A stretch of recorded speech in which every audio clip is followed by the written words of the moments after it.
Gostaria de começar agora com uma oração para que nosso Deus nos abençoe, nos guie e abra nosso entendimento. Vamos orar. Senhor nosso Deus, Deus bendito, Deus santo, Deus grandioso, Deus que, na pessoa de Cristo, encarnou, veio a esse mundo e assumiu seu tríplice ofício. Queremos te louvar agora, queremos te agradecer por isso, te agradecer por tua redenção maravilhosa, redenção que não merecemos, mas que aprove ao Senhor nos, nos conceder, aprove ao Senhor nos chamar de nossos pecados, nos chamar de nossa vida ímpia e distante de Ti, para uma tão grande e maravilhosa salvação. Pedimos, Deus, que o Senhor, nesse momento, nos dê mais amor por Ti, que o Senhor toque em nossos corações, que o Senhor nos ajude a termos uma mente mais voltada para a Tua palavra, uma mente moldada pela Tua Escritura, e a valorizarmos mais aquilo que o Senhor fez por nossas vidas, a entendermos, aprendermos e apreciarmos ainda mais a Tua obra da redenção. Pedimos isso em nome de Cristo Jesus. Amém. Então, muito bem, meus irmãos, vamos começar. Hoje falaremos, como o irmão Davi já falou previamente, falaremos sobre o ofício de rei, o ofício real de Cristo, também conhecido como o ofício régio. E nos últimos 2 primeiros dias da conferência, nós falamos sobre o ofício de profeta e de sacerdote. Então, hoje, nosso foco será no ofício régio, na obra de Cristo como rei. E todos os 3 ofícios, como bem aprendemos na primeira palestra, eles estão relacionados com a obra da redenção. Cristo, ele ao redimir o seu povo, ele assume esse triplo ofício. Após a queda, houve a necessidade da redenção para que o homem ele tivesse seu relacionamento restabelecido com Deus. Antes da queda, nós sabemos que Adão ele se relacionava com Deus, ele ouvia a palavra de Deus e ele assim podia transmitir a sua palavra. A Bíblia diz que ele lavrava e cuidava do jardim, que é a mesma expressão usada para os sacerdotes levíticos, e ele também tinha domínio sobre as criaturas. Então, a gente sabe que Adão ele não tinha esses ofícios antes da queda, mas ele tinha esse relacionamento que espelhava os ofícios, era semelhante àquilo que, posteriormente, os homens eles assumiriam em seus ofícios, como rei, os reis, como os sacerdotes e como também os profetas, ao longo do Antigo Testamento. E aí, então, houve a queda, como já estudamos, recapitulando, e a queda, ela trouxe a ignorância, trouxe a culpa, trouxe a escravidão. Então, esse relacionamento que Adão previamente tinha com Deus, ele foi quebrado por conta da queda. E agora passou a haver ignorância, passou a haver culpa, passou a haver a escravidão do pecado. E, desde então, os homens, eles assumiram ofícios. Por conta da ignorância, haviam profetas. Então, os profetas, eles revelavam ao povo a palavra de Deus. Nós vemos o caso de Moisés, por exemplo, e os demais profetas no Antigo Testamento, na Escritura. Os sacerdotes também, eles ofereciam ofertas pelo pecado, tem toda o relato ali, a descrição veterotestamentária das leis cerimoniais, as leis que expressavam ali o culto no Antigo Testamento e essa necessidade da oferta pelo pecado. E, ao mesmo tempo, haviam governantes, haviam reis que puniam o mal, louvavam o bem, essa era a sua atribuição, e assim refreavam o pecado. Esses eram os ofícios que eram cumpridos também por homens no Antigo Testamento. Porém, ainda que esses homens fossem, alguns deles fossem piedosos, como Moisés, como Davi, nós sabemos que eles eram somente tipos de Cristo.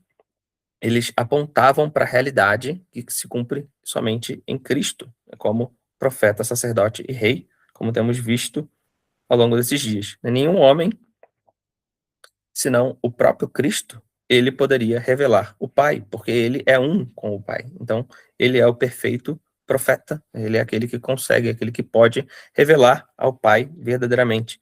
Nenhum sacrifício poderia ser um sacrifício efetivo, né? Somente o sacrifício do Filho, aquele sacrifício feito, como diz Paulo aos Hebreus, né, de uma vez por todas. Esse sacrifício, ele, de fato, é efetivo. Os demais sacrifícios eram somente tipos do sacrifício de Cristo. E do mesmo modo, ainda que reis piedosos pudessem e deveriam e devem refrear o pecado, devem exigir o cumprimento da lei moral de Deus, nenhum deles poderia subjugar de forma completa e de fato efetiva o pecado, Satanás e a morte. Então, Cristo, ele é o arquétipo, ele é aquele que, de fato, cumpre o papel que os reis apontam como alguém que subjuga o pecado, subjuga Satanás e a morte, e assim conquista um povo para si.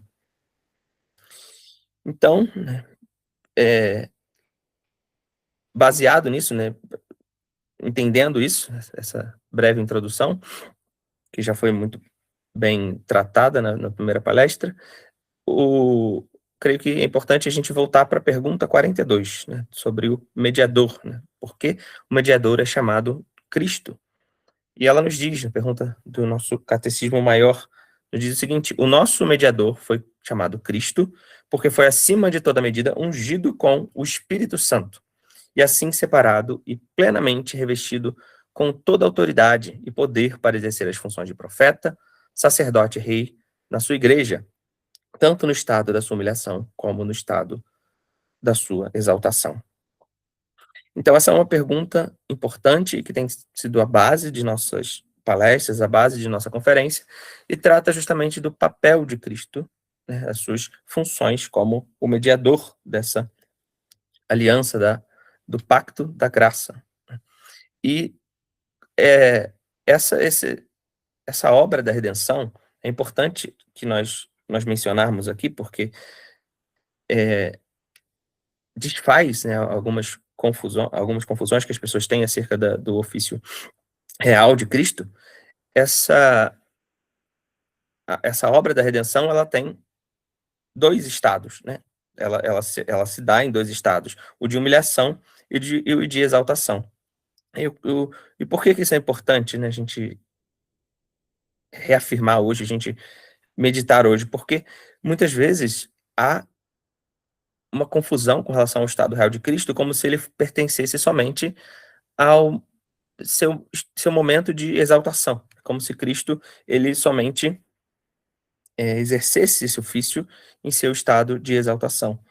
Mas não é a realidade, né? É importante que saibamos disso e meditemos nisso. Mas antes de tudo, a gente tem que entender qual é a diferença, né? O que é o estado de humilhação de Cristo e o estado de exaltação de Cristo. O estado de humilhação de Cristo, ele é o estado que vai até a sua morte, né? Até o período que antecede a sua ressurreição, sua morte e seu tempo no túmulo, ali antes de ressuscitar. Então ele vai, desde o momento em que ele assume sua baixa condição, né, por amor a nós, ele se despiu de sua glória e ele assumiu o corpo do homem, né? Ele assumiu a nossa humanidade, né? Ele assumiu a natureza humana em sua encarnação, não somente corpo, mas também uma alma humana. E assim Cristo, ele passa pelo nascimento, pela vida, por sua morte, até o momento que antecede a sua ressurreição. Então esse período, ele é compreendido, ele é entendido e classificado como o estado de humilhação de Cristo. E o estado de exaltação de Cristo é o período posterior a esse momento, após a sua, que abrange desde a sua ressurreição, a sua ascensão, até o momento em que ele permanece assentado à destra do Pai e a sua segunda vinda para julgar o mundo. Essa expressão, né, sentado à destra do Pai, não se refere somente a uma posição física, né? Não é isso que o texto diz, aí sim o seu estado, né, de autoridade, o seu estado de poder.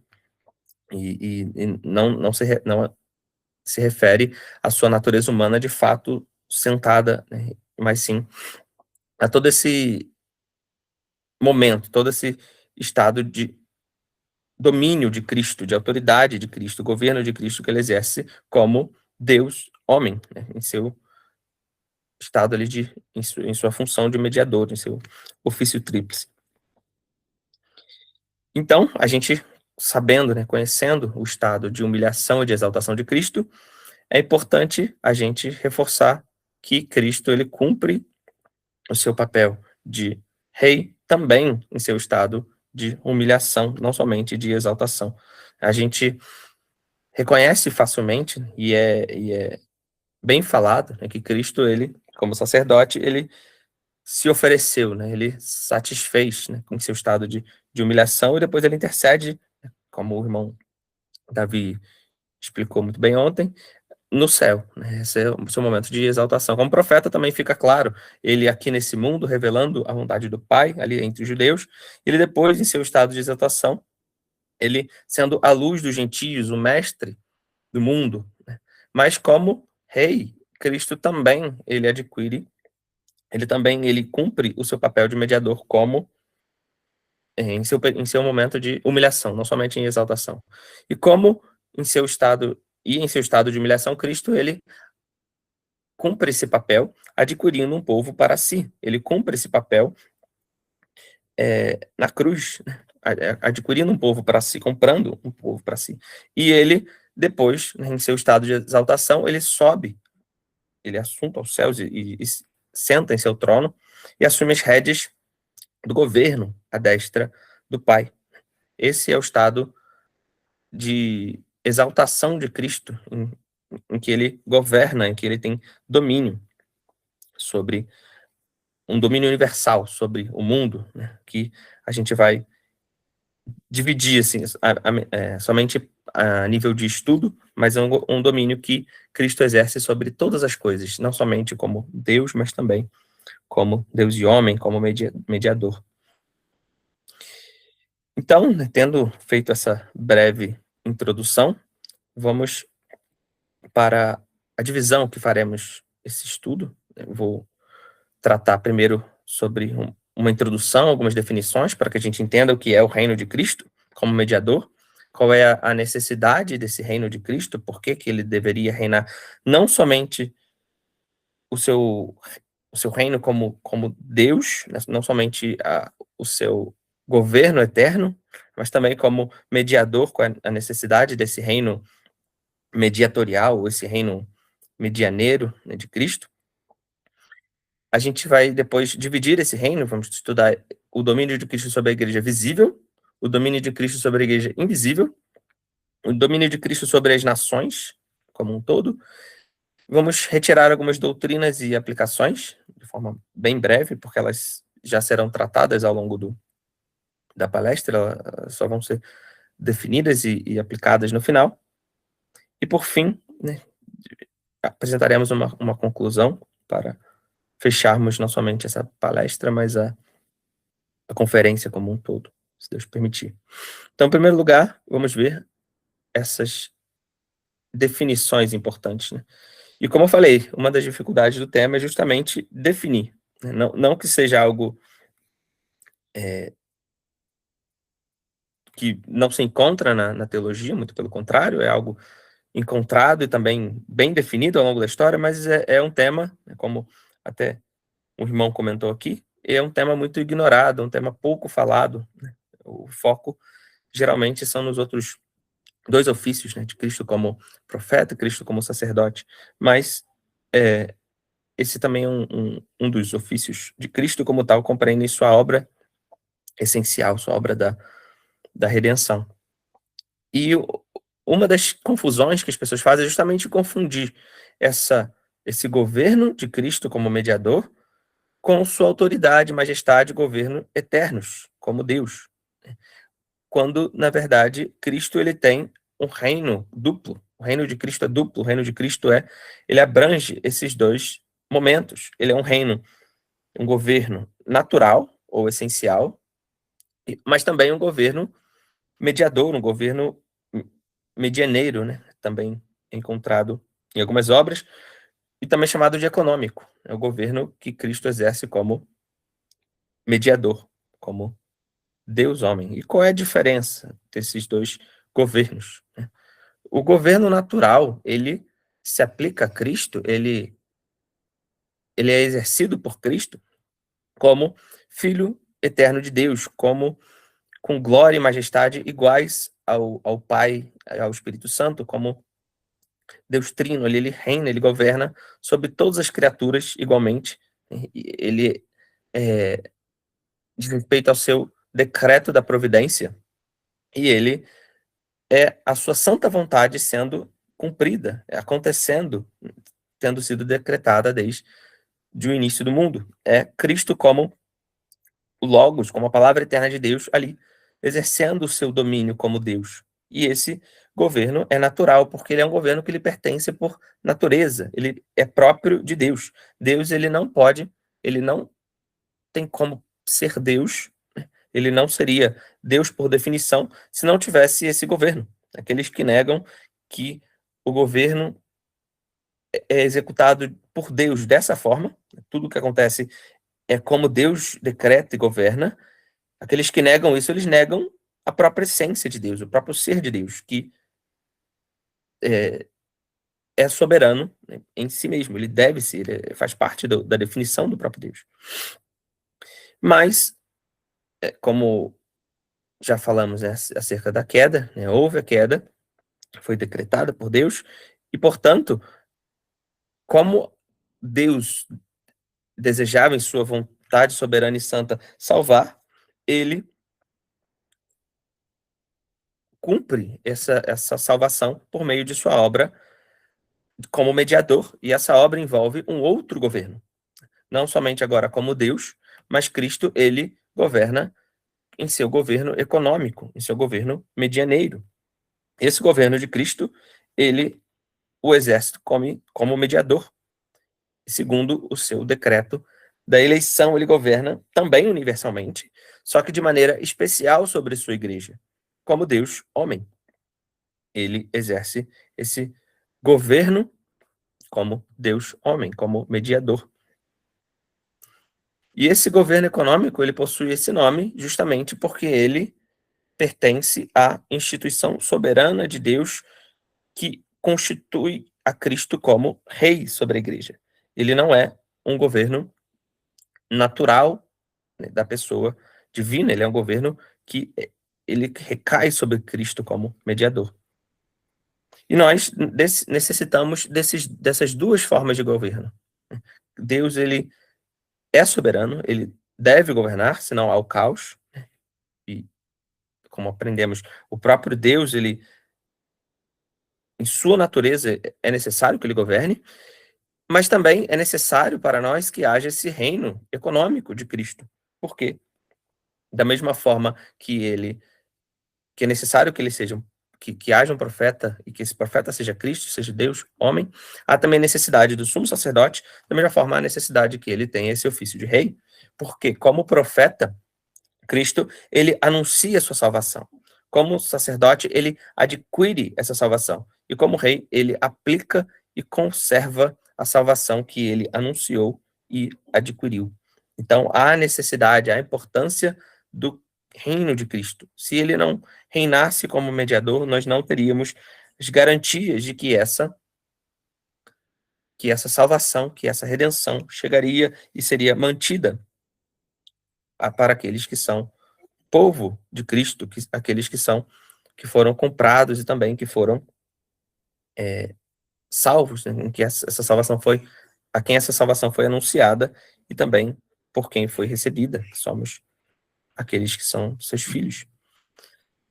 Então, fica claro esse reino, né? Além da necessidade por si só, além da necessidade para a nossa salvação, fica claro que é necessário que Cristo reine como mediador, porque isso foi anunciado por toda a Escritura.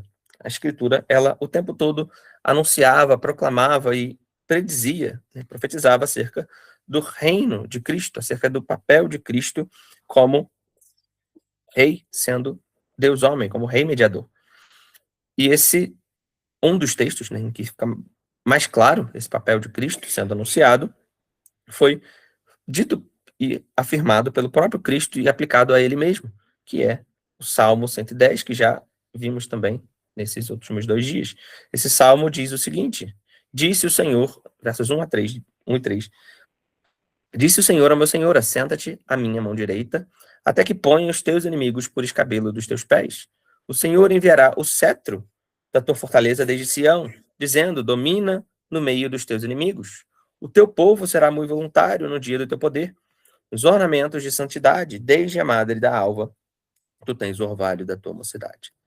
Então ele diz: disse o Senhor ao meu Senhor, assenta-te à minha mão direita, até que ponha os teus inimigos por escabelo dos teus pés. Essa é uma posição, como eu disse, de autoridade. É Cristo exercendo o seu governo, ele usando ali seu cetro, né, o cetro da tua fortaleza desde Sião, dominando no meio dos teus inimigos. Então esse é o governo de Cristo como mediador, sendo anunciado desde o início, da, de, dos Salmos, né, desde Davi ele sendo proclamado. E não somente começa nos Salmos, esse não é o começo da profecia, mas em Gênesis mesmo, em Gênesis 3, verso 15, essa profecia ela já foi afirmada, né? No próprio relato da queda, nós temos ali o relato e a profecia, o evangelho, o proto-evangelho sendo declarado e Cristo sendo anunciado como aquele que pisaria a cabeça da serpente, aquele que venceria seus inimigos, que submeteria seus inimigos. E esse papel é exercido por Cristo também como mediador. Nós vemos também outro texto claro acerca do domínio de Cristo, acerca de seu ofício real, no Salmo de número 2. O Salmo 2 diz o seguinte: porém, ungi o meu rei sobre o meu santo monte de Sião. Proclamarei o decreto. O Senhor me disse: tu és meu filho, eu hoje te gerei. Então esse salmo ele também fala do ofício de Cristo reinando como Deus homem. E ele anuncia, né? Nós meditaremos sobre esse salmo um pouco melhor mais à frente, mas ele proclama, ele anuncia essa importância, essa necessidade, esse ofício de Cristo que viria e que seria exercido. Nós vemos esse ofício de Cristo também sendo anunciado por meio de seus tipos. Nós temos os 2 grandes tipos de Cristo como rei no Antigo Testamento, Davi e Salomão, e eles são tipos que descrevem, né, tipos que anunciam a obra de Cristo como rei em seus 2 aspectos diferentes. Davi, ele fala de Cristo como rei em seu estado de humilhação. Davi, ele por meio dos salmos ali, ele descreve seus sofrimentos, ele descreve seu cuidado, né? O cuidado de Deus por ele, descreve ali as dores de Davi, que claramente se cumprem em Cristo, eles apontam para Cristo. Cristo é o verdadeiro salmista, Cristo é o verdadeiro rei ali que os salmos apontam. Por isso, ele canta, né, os salmos conosco. Por isso, quando cantamos os salmos, nós estamos ali anunciando o reino de Cristo, proclamando o reino de Cristo. Davi também, ele aponta para Cristo em sua vitória sobre Golias. É a vitória de Cristo sobre Satanás, sobre o pecado, sobre seus inimigos, sobre a morte. Ele aponta para Cristo em suas conquistas, na expansão de seu reino. E ele aponta para Cristo também na existência ali do usurpador, né? Um usurpador, ele reina momentaneamente ali sobre Israel, né? Na pessoa do filho do próprio Davi, Absalão, e ele usurpa o reino de seu pai momentaneamente, apontando para o anticristo que busca usurpar o reino do Senhor Jesus. Sabemos que essa profecia, né, acerca do anticristo se cumpre no papado, que será derrotado por Cristo, que será retirado de seu governo. E, por outro lado, nós temos o tipo que é Salomão, que é o tipo de Cristo como aquele que reina vitorioso, que reina em paz. Enquanto Davi, ele é o tipo que sofre, que luta e vai vencer, né? Salomão é aquele que reina em vitória, em paz, em justiça. Salomão, ele aponta para Cristo em toda a sua glória, em sua sabedoria, sua justiça e paz. Ele é o rei que governa nesse período de tranquilidade por conta da vitória de Davi, por conta da vitória de Cristo em seu estado de humilhação. Nós vemos também Cristo em Cantares de Salomão. O relacionamento de Cristo com a igreja está ali descrito. Então, esse estado de vitória e paz do reinado de Cristo como mediador, ele também é descrito no tipo de Salomão. Mas, tendo observado o que é esse reino de Cristo que nós iremos estudar, que é um reino mediatorial, um reino de Cristo como Deus e homem, tendo observado que esse reino é necessário para a nossa salvação, que esse reino ele é proclamado nas Escrituras, desde Gênesis, também anunciado nos Salmos e descrito nos tipos de Cristo, nós devemos nos perguntar: o que é propriamente esse ofício real, esse reino de Cristo? Uma definição clara, abrangente e importante da história da igreja é a definição de Turrentini, que eu vou ler para os irmãos. Ela diz o seguinte: como rei cabia-lhe governar a igreja universal pelo cetro de sua palavra, enviar o Espírito Santo com todos os seus dons, chamar eficazmente, abrir os corações, esmagar Satanás, pôr todos os inimigos da salvação debaixo de seus pés e glorificar sua igreja. Ora, quem poderia fazer tudo isso senão aquele que estava munido de poder invencível, isso é, o Deus verdadeiro? Portanto, seja como for que Cristo mediador é visto, ele deve exercer esse domínio em conformidade com a natureza divina, não menos que com a natureza humana. Então, esse é o reino de Cristo como Deus e homem. Nesse reino, ele governa sobre a igreja de forma universal. Ele envia seu espírito com dons, ele chama eficazmente, ele opera nos corações dos homens. Ele glorifica a sua igreja, ele vence seus inimigos. Eu creio que uma forma boa de dividir, de entender todos essa maneira, né, essa descrição do ofício de Cristo seria dividi-lo em vocação e reunião da igreja, a conservação e governo, a proteção e defesa contra os inimigos da igreja e, por fim, e do próprio Cristo, e, por fim, a plena e perfeita glorificação a concretizar-se no último dia. Então, é todo esse papel de Cristo, esse reino de Cristo sendo exercido ao longo do tempo.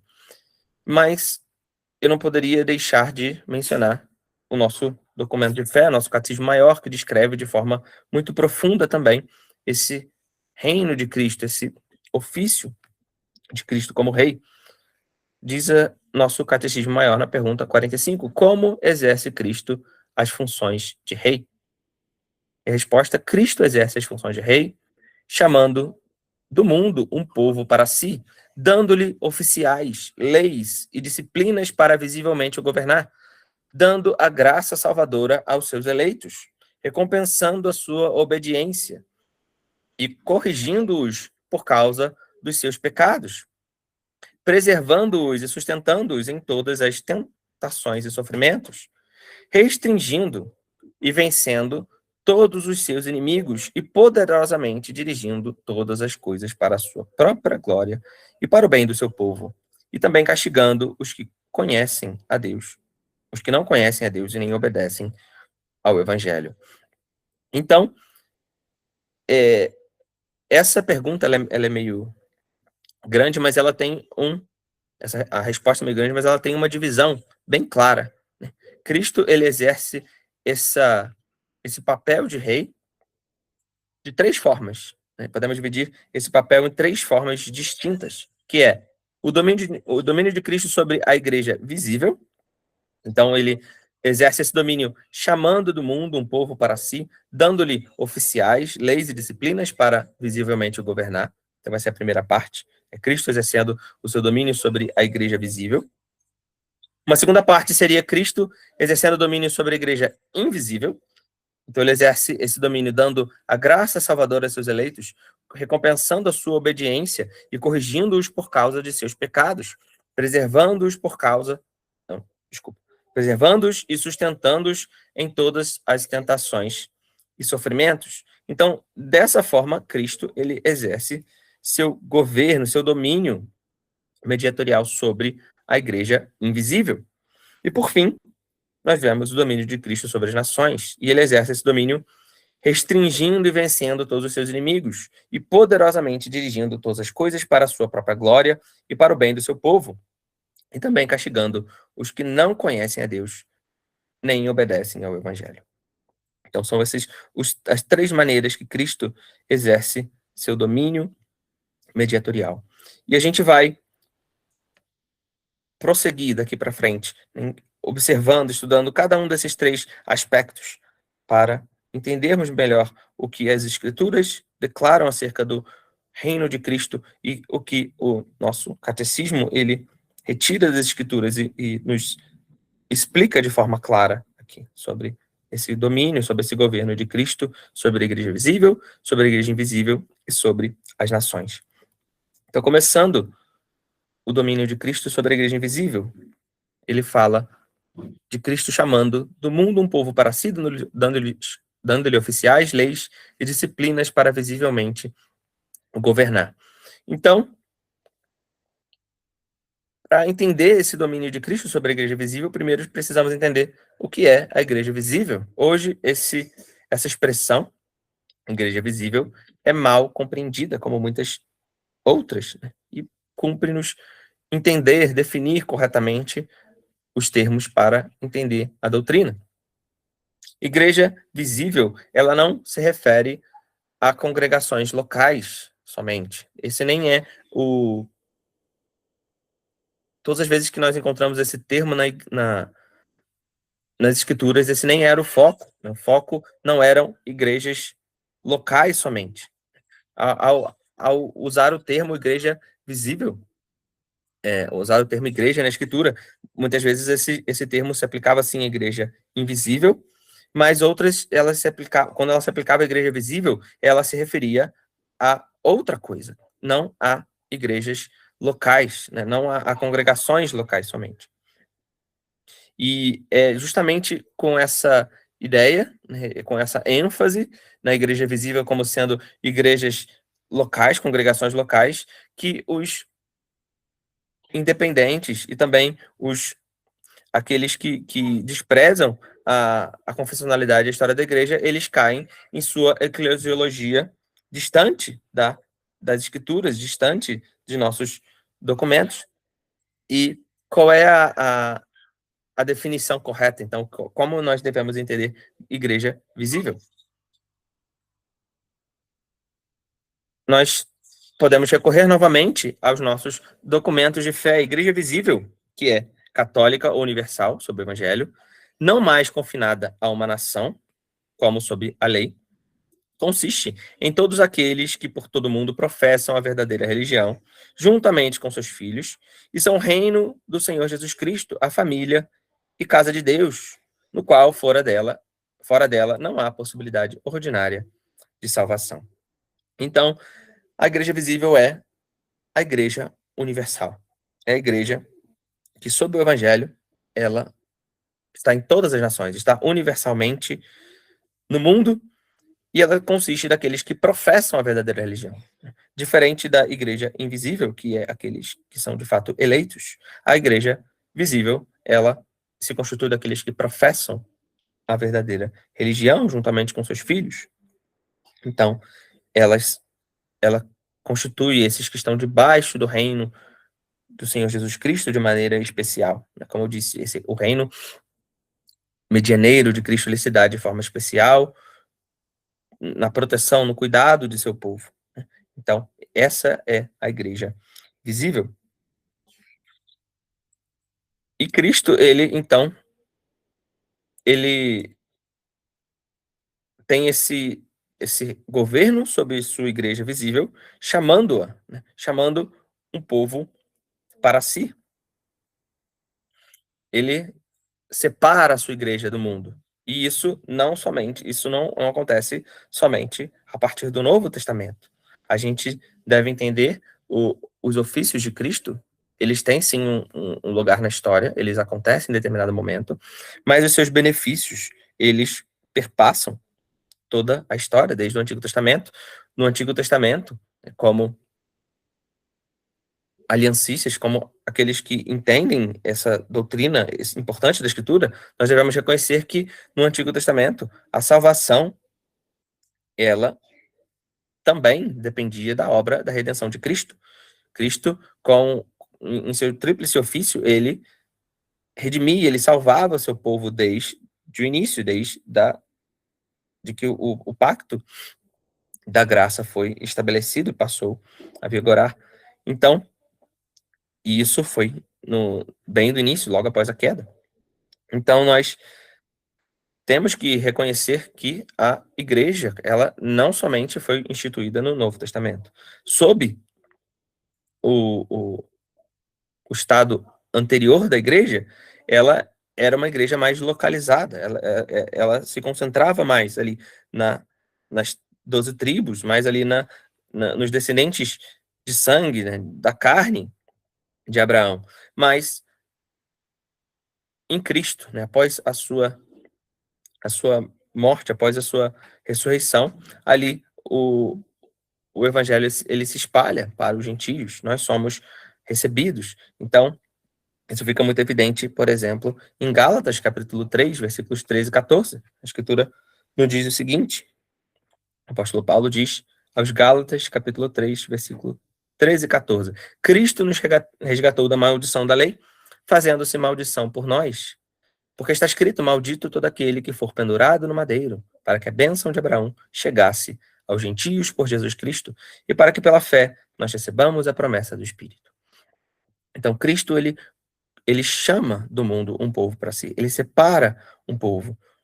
Não somente agora o povo de Israel, mas agora, dentre os gentios, Cristo também separa um povo para si. A igreja agora é universal, é católica, em seu sentido correto, seu sentido verdadeiro, não naquele usado pelos romanistas que usurpam o nome correto da Igreja de Cristo. Então, essa era a nação, o povo, no Antigo Testamento e também agora no Novo Testamento. Já estava profetizado desde o início. Todas as nações serão abençoadas, serão benditas em ti, de sorte que os que são da fé são benditos com o crente Abraão. Paulo, ele diz isso aplicando a bênção de Deus a Abraão, que se referia a Cristo, que apontava para Cristo. Quando Deus disse, todas as nações serão benditas em ti, estava falando do seu descendente, está falando de Cristo.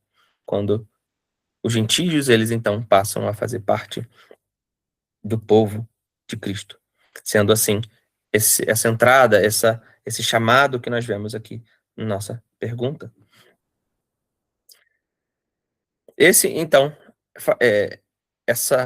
esse adquirir um povo para si faz parte do ofício real de Cristo. E segundo esse ofício, Cristo não somente adquire, não somente ele conquista um povo para si, mas ele também o governa, ele também estabelece suas leis, estabelece formas de disciplinar.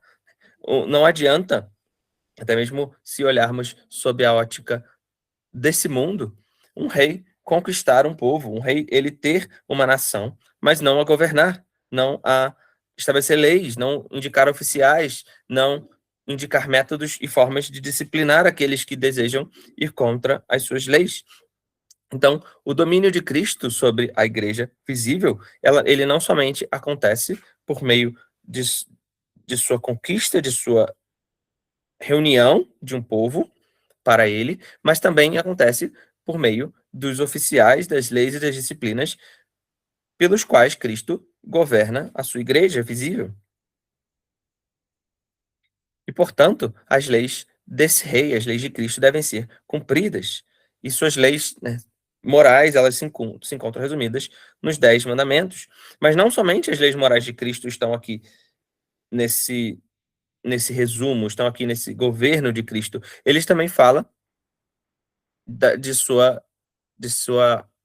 maneira de governar, né, por meio de oficiais, de sua maneira de estabelecer o culto, os elementos do culto, os sacramentos que devem estar no culto. Então, tudo isso faz parte do ofício de Cristo como rei. Se nós julgamos que nós podemos governar a igreja de qualquer modo, se nós pensamos e dizemos que depende do nosso ponto de vista, depende de como a nação funciona, se nós dizemos que determinada forma de governo funciona naquele país, mas nesse país a gente está mais acostumado a um governo mais aberto, um governo mais democrático, e naquele outro a um governo mais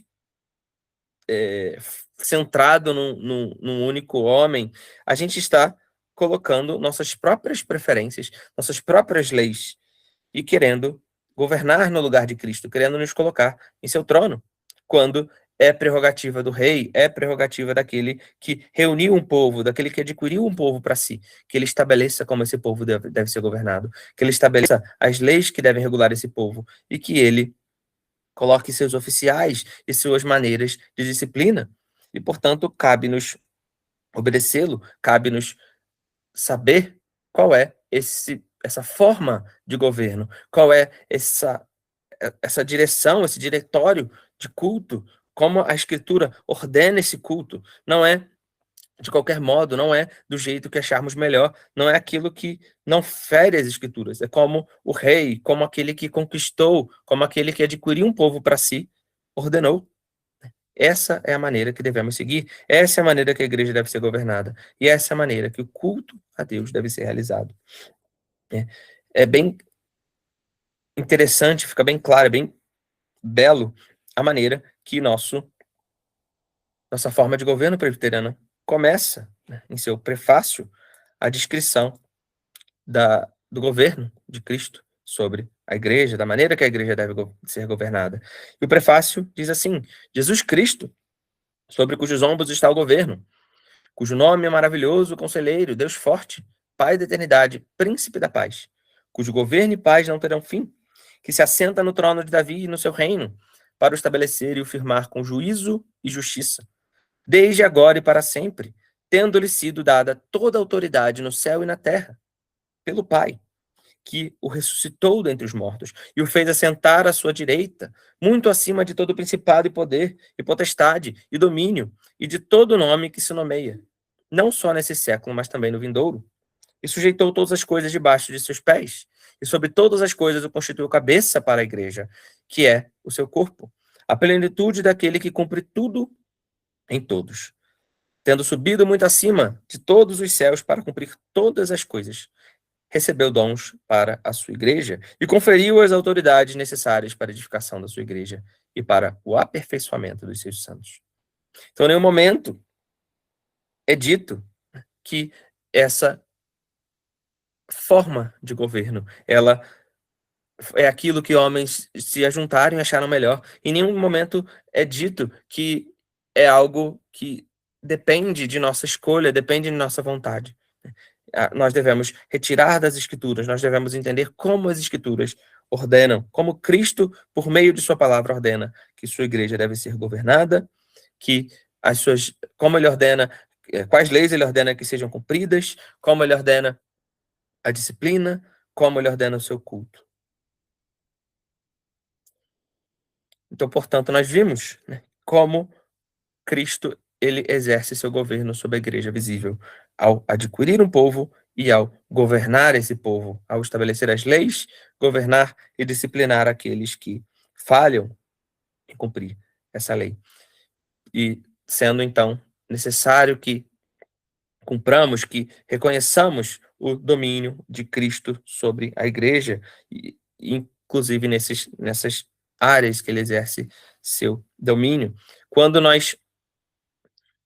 um homem, né, ele se julga aquele que pode legislar, que pode mudar a forma de governo, que pode mudar a forma de culto, e ele começa a se levantar contra o rei, contra aquele que instituiu a sua forma de governo, a sua forma de culto, as suas leis, as suas disciplinas.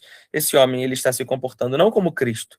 Ele não está sendo um oficial de Cristo. Ele está se comportando como o anticristo, como o Papa, que foi aquele que ele mudou a forma de governo, ele mudou a forma de culto, ele instituiu a abominação da missa, ele instituiu o episcopalismo ali para que ele tivesse domínio. Então isso é usurpar, é tentar usurpar o trono de Cristo, como fez Absalão. E Cristo, ele irá destruí-lo, ele irá tirá-lo de seu trono ao qual ele tenta usurpar. E esse então foi o domínio de Cristo sobre a igreja visível, mas também Cristo governa e domina sobre a igreja invisível. E nesse governo, nesse domínio, Cristo, ele dá ele o exerce dando as graças, a graça salvadora aos seus eleitos, recompensando a sua obediência e corrigindo-os por causa dos seus pecados, preservando-os e sustentando-os em todas as tentações e sofrimentos.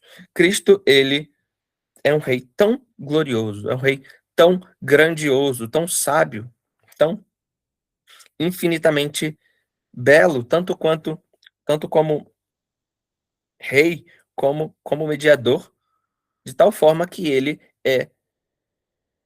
quando ele oferece a sua salvação a seu povo, quando ele se mostra de forma, quando ele mostra a sua salvação, se mostra de forma clara, tirando as escamas dos nossos olhos, ele é irresistível. Ele nos transforma, nos muda, tira qualquer barreira, qualquer resistência.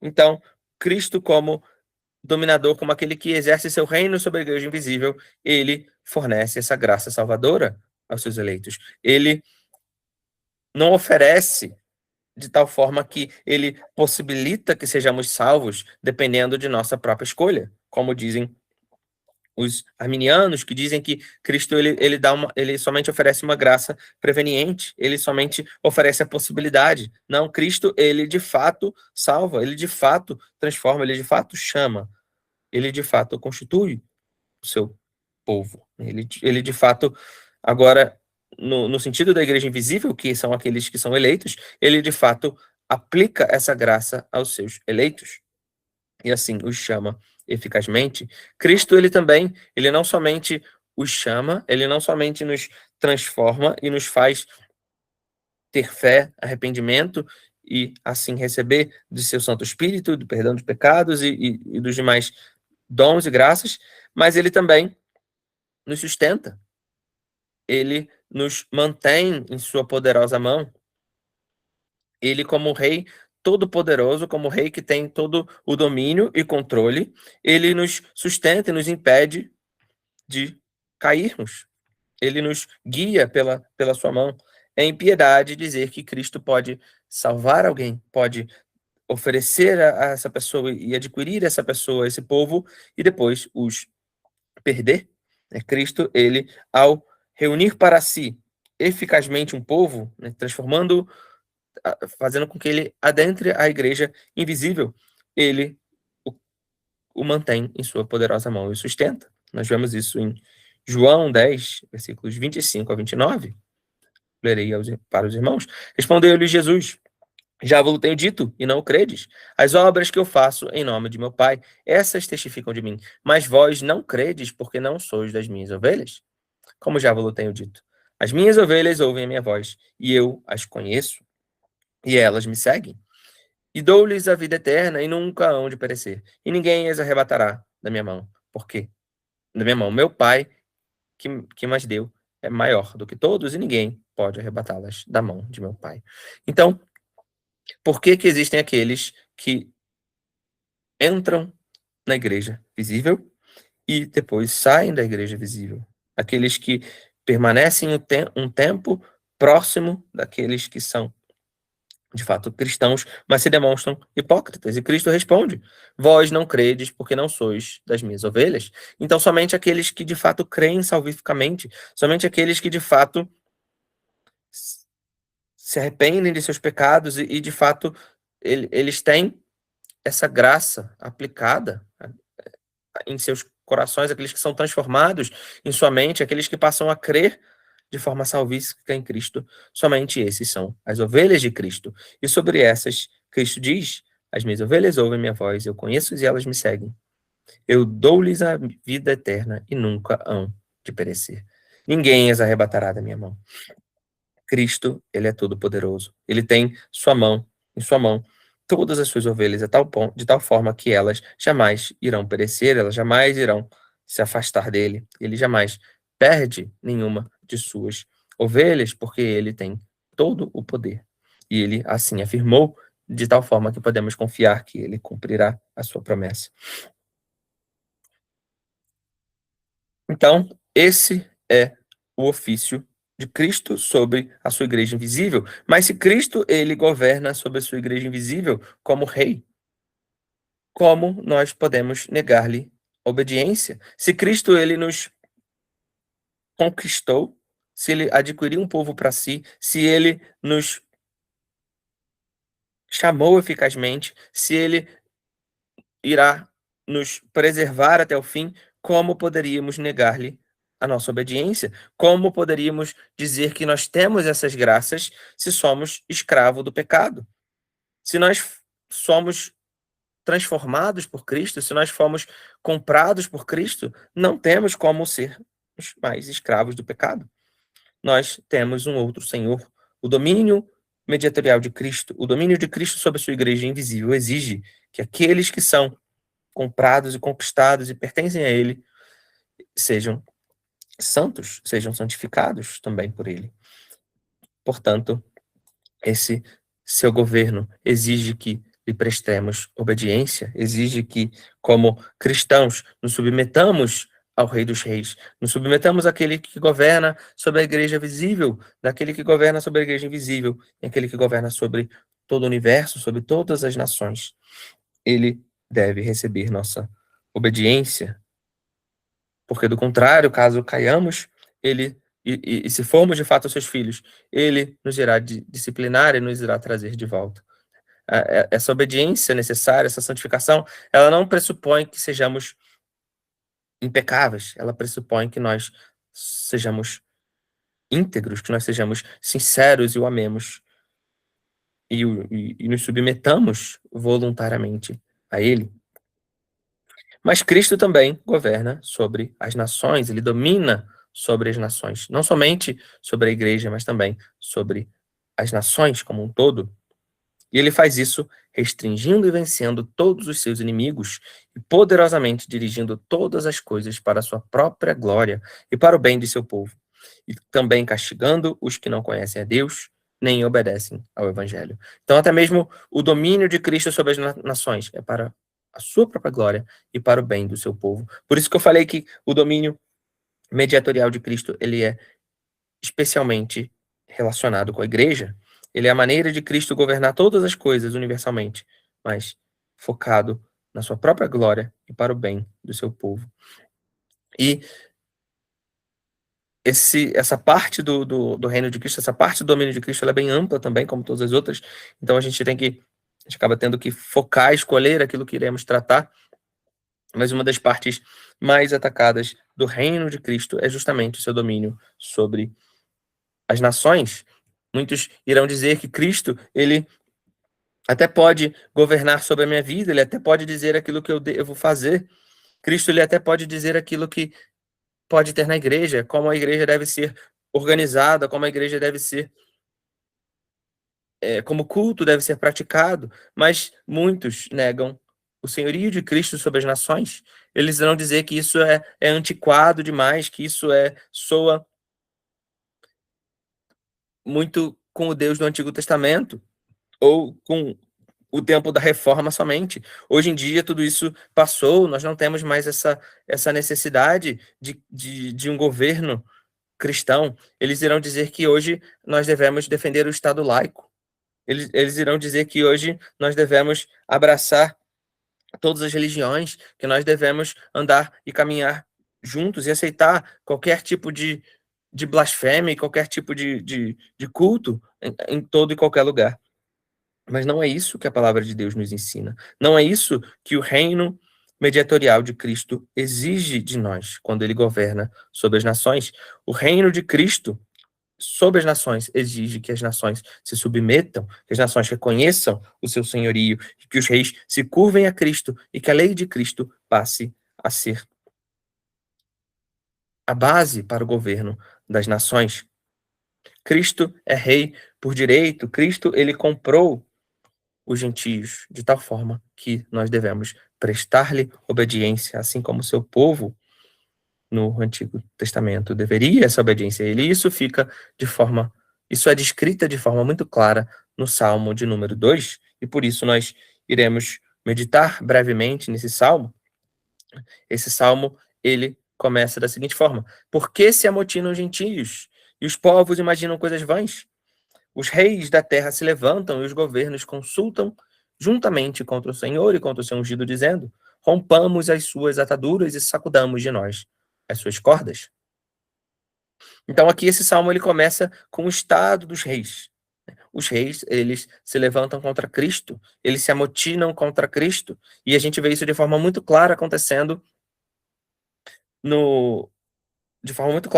ali com o próprio Senhor Jesus Cristo aqui na terra, quando os romanos se juntam com os judeus para atacar o nosso Senhor.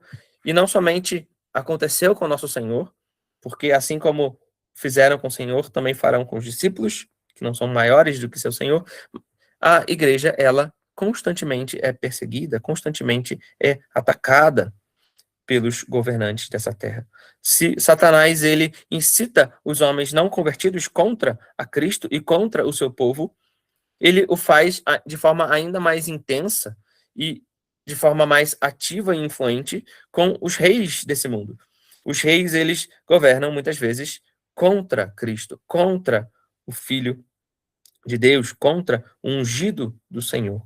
Eles não aceitam os laços da consciência, eles desprezam as cordas dos mandamentos de Deus. E eles, com o máximo de força que eles podem, eles buscam tirar a Cristo do seu trono, eles buscam viver de forma livre, eles buscam defender o Estado laico ou qualquer outra religião que não a religião bíblica, que não a religião de Cristo. Essa é a impiedade dos reis dessa terra. Em sua maldade, em sua presunção, em sua soberba, eles se levantam contra Cristo, contra o Senhor dos Senhores, contra aquele que pode e governa sobre todas as coisas. Mas muitos param por aí, muitos param nessa parte do versículo e dizem que os reis, eles desprezam a Cristo. Mas o capítulo continua. E no final desse capítulo, nós vemos que, apesar de muitos governantes fazerem isso, apesar dessa ter sido a realidade da maior parte dos governos até os dias de hoje, isso não é aquilo que Cristo requer deles. No final desse salmo, Cristo, profeticamente, é dito acerca de Cristo o seguinte: agora, pois, ó reis, sede prudentes, deixai-vos instruir juízes da terra, servi ao Senhor com temor, e alegrai-vos com tremor. Beijai o filho para que se não ire, e pereçais no caminho, quando em breve se acender a sua ira. Bem-aventurados todos aqueles que nele confiam. Então, é requerido dos reis, é requerido dos governantes que eles deixem instruir, que eles aprendam com a igreja, que eles aprendam com os ministros, que eles aprendam com o próprio Cristo. É necessário que os reis, eles sirvam ao Senhor com temor, que eles se alegrem com tremor. É necessário que eles beijem o Filho, ou seja, que eles sirvam a Cristo. E muitos poderiam dizer: mas isso está dizendo sobre a necessidade que os reis têm de privadamente adorarem ao Senhor, de privadamente se humilharem diante de Cristo e se converterem. Mas não é isso que esse salmo está dizendo. Esse salmo está falando dos reis como reis, está descrevendo o reino desses reis. No início do Salmo, quando diz que eles se amotinaram contra Cristo, eles não estão falando de reis que privadamente pecam, mas que governam de forma correta. Ele está falando de reis que governam de forma contrária aos mandamentos de Cristo. E da mesma forma agora, quando é exigido deles que beijem o filho, é exigido deles que sejam prudentes, que se deixem instruir, que sirvam ao Senhor com temor e se alegrem com tremor, isso é exigido que eles façam em seu papel, em seu ofício de reis, em seu governo. Então, Cristo exige aqui, de forma clara, que eles se humilhem, que eles beijem o Filho, que eles sirvam ao Senhor Jesus, que suas leis sejam as leis de Cristo, que reflitam as Escrituras Sagradas, e que o bem seja louvado e o mal seja de fato punido. Não o bem que eles julgam ser bem e o mal que julgam ser mal, mas o bem e o mal que Cristo diz que é bem e que é mal, que a palavra de Deus deixa claro desde seu Antigo Testamento, e que nós vemos de forma muito clara, muito profunda e bem sistematizada na lei do Senhor, nos 10 mandamentos. Mas o texto, ele não para por aqui. O texto, ele não diz somente o dever dos reis, a ponto de alguns poderem dizer, tudo bem, eu até concordo que esse é um ideal, eu até concordo que seria bom que os reis fossem assim, mas nunca será assim. Há aqueles que vão dizer, eu não creio nisso, eu creio que as coisas só vão piorar a ponto de, no final, Cristo ter que voltar e ver o seu reino todo destruído e intervir. Mas não é isso que as Escrituras ensinam. As Escrituras, nesse próprio Salmo, ensinam outra coisa. Elas combatem, elas destroem a incredulidade dos homens que não veem o reino de Cristo avançando, que não veem Cristo derrotando os seus inimigos. Esse salmo proclama a vitória de Cristo, e isso fica claro no seu âmago, no seu centro. Diz o seguinte: aquele que habita nos céus se rirá, o Senhor zombará deles. Então, enquanto os reis julgam que estão livres, julgam que estão governando contra Cristo, que estão governando e não dependem, não precisam de Cristo, aquele que os sustenta, aquele que permite que eles vivam, né? Aquele que se tirar a mão deles, todos os homens morrem. Os reis não se sustentam por si só, mas dependem de Cristo para sustentá-los. Então, Cristo, quando vê isso, ele se ri, ele zomba. Então, lhes falará na sua ira, e no seu furor os turbará. Eu, porém, ungi o meu rei sobre o meu santo monte de Sião. Proclamarei o decreto, Senhor. O Senhor me disse, tu és meu filho, e hoje te gerei. Pede-me, e eu te darei os gentios por herança, e os fins da terra por tua possessão. Tu os esmigalharás com uma vara de ferro, tu os despedaçarás como um vaso de oleiro. Então, Cristo, ele vence, ele avança, seu reino, ele prossegue. Cristo, ele tem todo o poder no céu e na terra, e seus esforços, seu trabalho, ele tem êxito, seu reino, ele é vitorioso, ele reina sobre tudo, ele alcança seu objetivo, ele alcança a sua vitória, e isso ficará muito claro quando vermos o milênio chegar, quando vermos esse reino de Cristo se estabelecendo da maneira mais clara e evidente nesse mundo. E é isso que esse salmo proclama, é isso que esse salmo diz que acontecerá. Cristo pediu os gentios como herança. Ele pede ao Pai, e o Pai, ele não nega a seu Filho aquilo que ele lhe pede, de tal forma que Cristo, ele receberá os gentios por herança, não somente a igreja, aquela parcela que está nas nações, mas as nações, de fato, se dobrarão ao Senhor, as nações se voltarão a Cristo, e Cristo reinará de forma visível sobre elas em seu reino milenar. Portanto, como diz Paulo aos Coríntios, porque convém que reine até que haja posto a todos os inimigos debaixo de seus pés. Ora, o último inimigo que há de ser aniquilado é a morte. Então, Cristo, ele governa e ele vence, e seu reino, ele avança sobre as nações, ele avança sobre a igreja. A igreja ela não vai permanecer do jeito que está, ela se curvará ao Senhor, ela se curvará de fato às leis de Cristo, ela retornará às doutrinas bíblicas esquecidas que eram tão claras e proclamadas outrora. A igreja ela será purificada pelo Senhor, assim como ele purificou o templo enquanto estava na terra em seu estado de humilhação. Cristo ele purificará seu povo. Cristo ele purificará as nações. Ele destronará, ele tirará o anticristo da sua igreja e as nações então se voltarão para ele e virá a plenitude dos gentios, a plenitude dos judeus. Esse momento será o reino milenar de Cristo de forma ampla, de forma clara, de forma grandiosa nesse mundo. Será um período de paz, de alegria e de prosperidade. Esse período é anunciado. E essa também é uma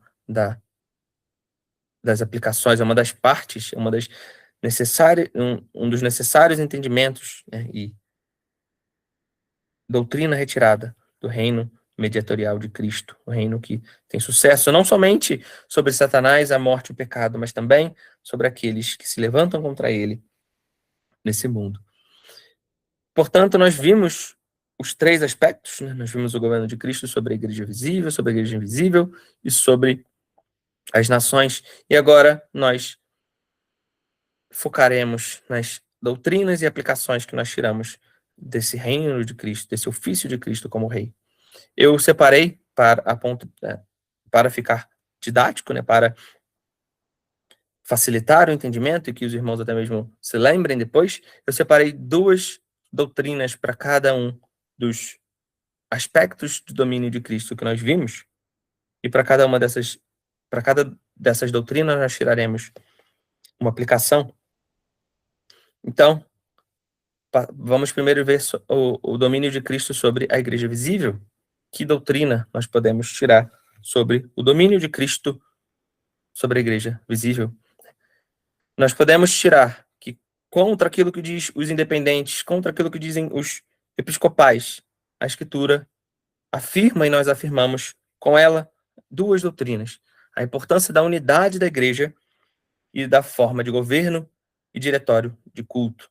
É importante que nos submetamos àquele que estabelece, que conquista a sua igreja. Nós não somos independentes, mas também não somos episcopais, não cremos no governo do homem, não cremos no sistema de governo do anticristo. Nós cremos no sistema da Escritura, nós cremos naquilo que a Escritura nos ensina, que é o governo presbiteral, que é a forma de governo e o culto conforme ordenado pela palavra de Deus, aquilo que é conhecido como o princípio regulador do culto. Eu não tenho como detalhar cada uma dessas doutrinas que são derivadas do reino de Cristo, mas é muito claro na Escritura como nós devemos governar a igreja e como nós devemos cultuar ao nosso Senhor da maneira que Ele ordena. Cristo, Ele ordena em sua igreja, em sua palavra, por meio de seus apóstolos, como Ele exige que o culto neotestamentário seja feito e, portanto, devemos nos submeter a essa forma de governo, essa forma de culto. E devemos buscar a unidade da igreja.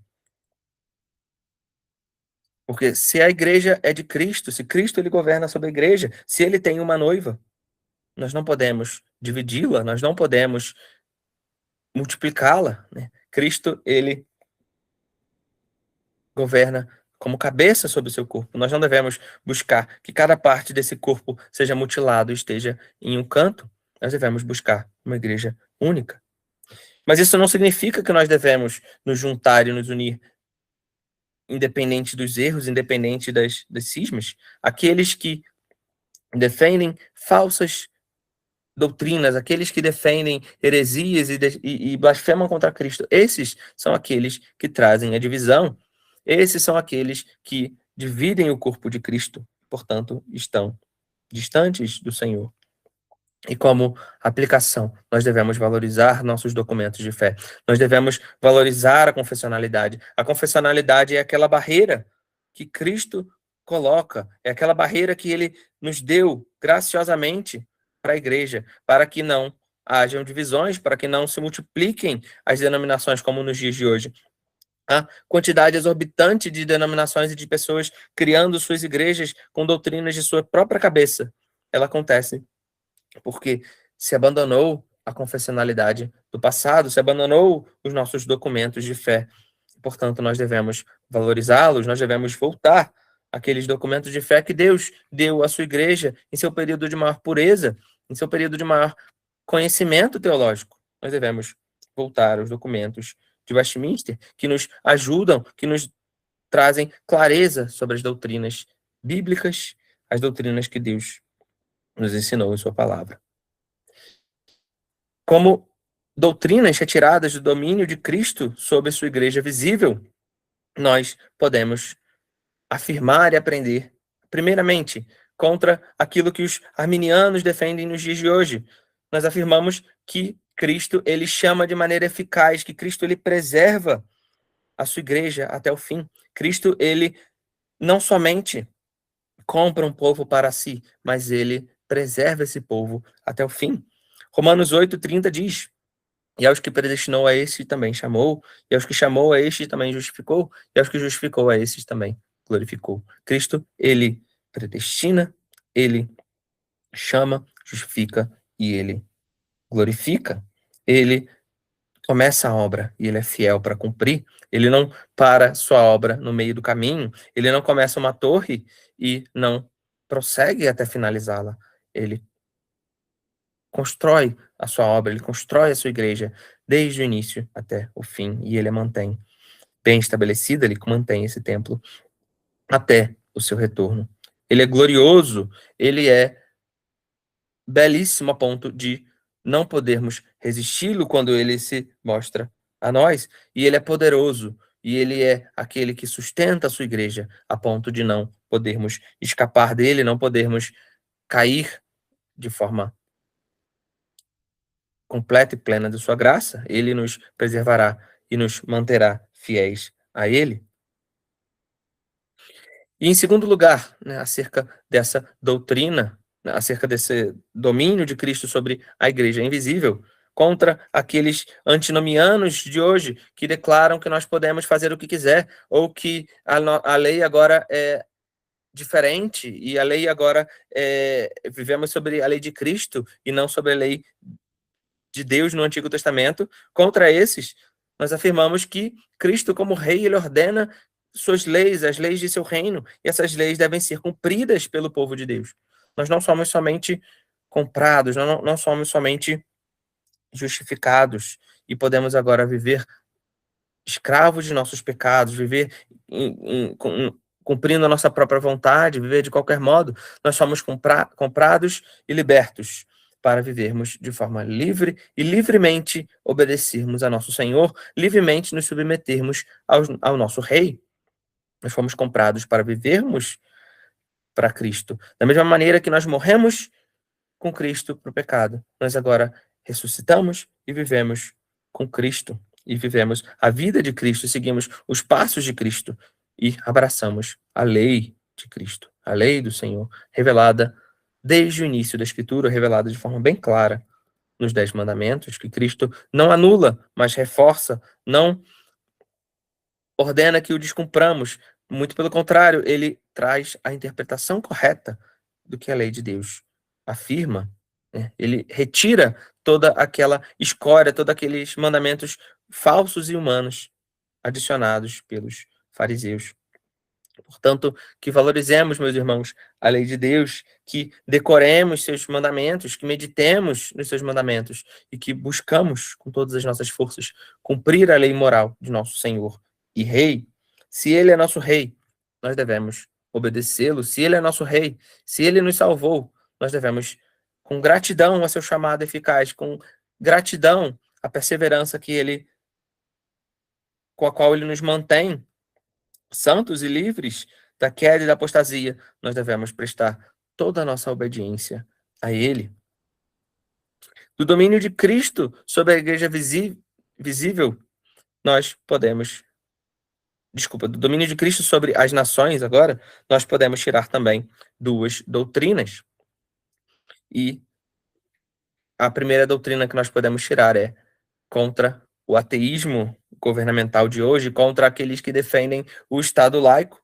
Nós devemos afirmar que os reis devem beijar o filho, que os reis devem se submeter a Cristo. Nós devemos afirmar que os governantes piedosos devem se levantar e devem governar sobre as nações. Sem governantes piedosos, a igreja sofre. Sem governantes piedosos, a igreja ela cresce de maneira silenciosa e muitas vezes invisível. Mas quando Zorobabel e Josué se submetem a Cristo, quando eles juntos trabalham para o crescimento da igreja, quando o governo civil e o governo eclesiástico estão unidos com o propósito de se submeterem a Cristo e com o propósito de o reino de Cristo avançar nesse mundo, então a religião prospera e o mal recua. Então a igreja ela passa a ser cuidada como uma ama de leite cuida de seu filho, e assim ela prospera, assim ela avança. Assim foi nos períodos áureos da igreja, assim foi em Genebra, assim foi na Escócia, e assim esse deve ser nosso alvo. Sabemos que Cristo irá cumprir, que Cristo irá trazer esse período para a sua igreja.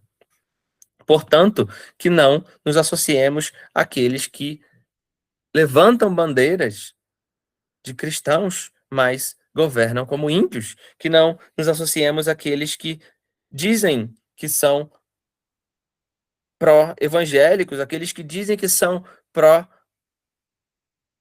os cristãos, que são contra o aborto e que são somente contra que são somente conservadores, mas que conservam a maldade, mas que não conservam, que não avançam a reforma, que não se submetem verdadeiramente a Cristo. Não é somente na igreja, não é somente em nossas famílias, mas nas nações devem se submeter ao Senhor. As nações devem defender as doutrinas de Cristo.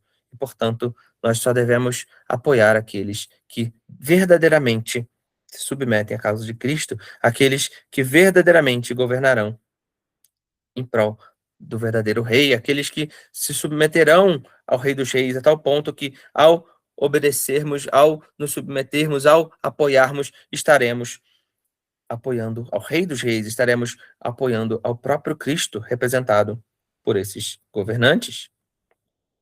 E, em segundo lugar, contra os pessimistas também muito comum nos dias atuais. Nós defendemos, nós afirmamos que Cristo irá triunfar. O governo de Cristo irá prevalecer. O domínio de Cristo virá sobre essa terra. Nós não devemos viver como aqueles que retrocedem, não devemos viver como aqueles que,